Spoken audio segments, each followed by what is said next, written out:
इस वक्त बड़ी खबर के साथ खबर रांची से आ रही है, जहां मतदान से ठीक एक दिन पहले ईडी की तरफ से दबिश दी गई है। मनी लॉन्ड्रिंग के मामले में ईडी की तरफ से यह सर्च ऑपरेशन चलाया जा रहा है। 6 जून को बांग्लादेशी घुसपैठ के मामले में केस दर्ज किया गया था।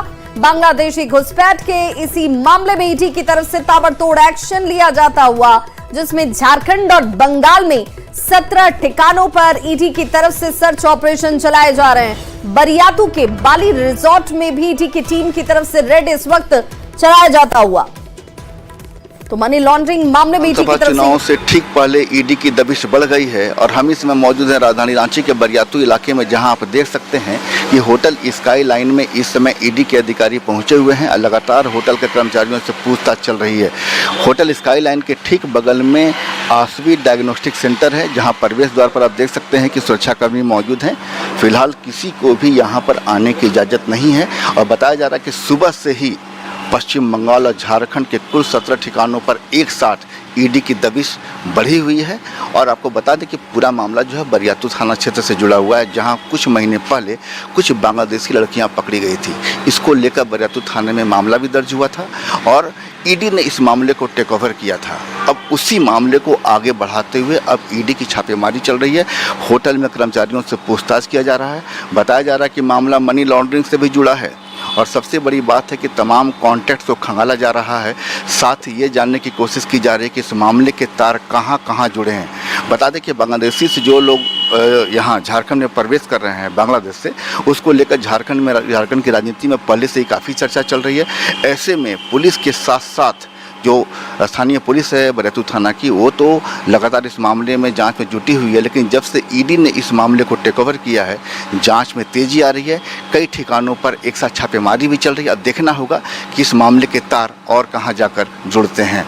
संजय कुमार सिन्हा, न्यूज़ 18 रांची।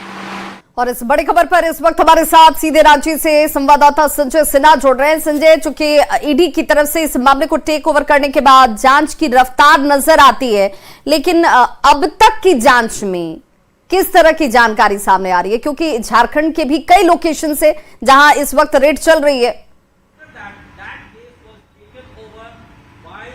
देखिए, बिल्कुल बता दें कि ये हम बता दें सबसे पहले कि बांग्लादेशी लड़कियां जो कुछ महीने पहले रांची के बरियातू थाने में पकड़ी गई थी, वहाँ उस मामले में वहाँ गिरफ्तारी भी हुई थी और मामला भी दर्ज हुआ था बरियातू थाने में। तो कुल मिलाकर बता दें कि उसी मामले को ईडी ने टेक ओवर किया है और अब एक साथ 17 ठिकाने पर, वो ठिकाने पश्चिम बंगाल में भी कई जगह पर है, रांची में भी कई जगह पर, तमाम जगहों पर एक साथ ईडी की दबिश चल रही है। और हम इसमें मौजूद हैं जहां पर देख सकते हैं कि होटल स्काई लाइन, इसी के अंदर सुबह से ईडी के अधिकारी पहुंचे हैं और इस तमाम कनेक्शन को खंगाला जा रहा है। चूंकि झारखंड की राजनीति में देखिए, कल चुनाव है, कल पहले फेज का मतदान है और आज रांची में ईडी की दबिश बढ़ी हुई है।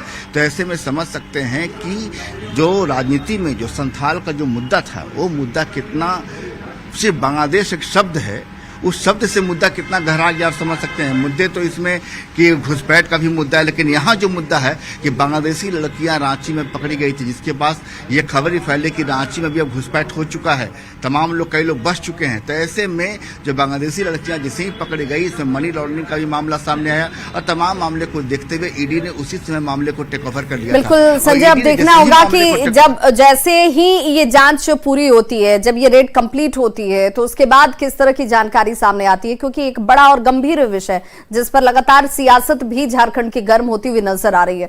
बहुत बहुत शुक्रिया तमाम जानकारी के लिए। तो ईडी की कार्रवाई को लेकर सियासत देखिए इस वक्त झारखंड की गर्म भी हो गई और तेज भी। जेएमएम ने इस पर हमला किया है और केंद्र सरकार के दबाव में कार्रवाई की जा रही है, ये आरोप भी लगाया गया है। सबसे अहम जो विषय है कि ठीक इलेक्शन के पहले आप इस तरह की कवायद करते हैं, सिर्फ एक नैरेटिव सेट करने का प्रयास करते हैं।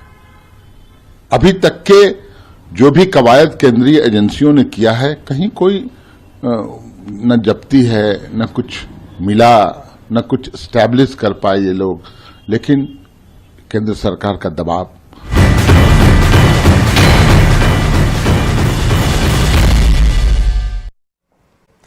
और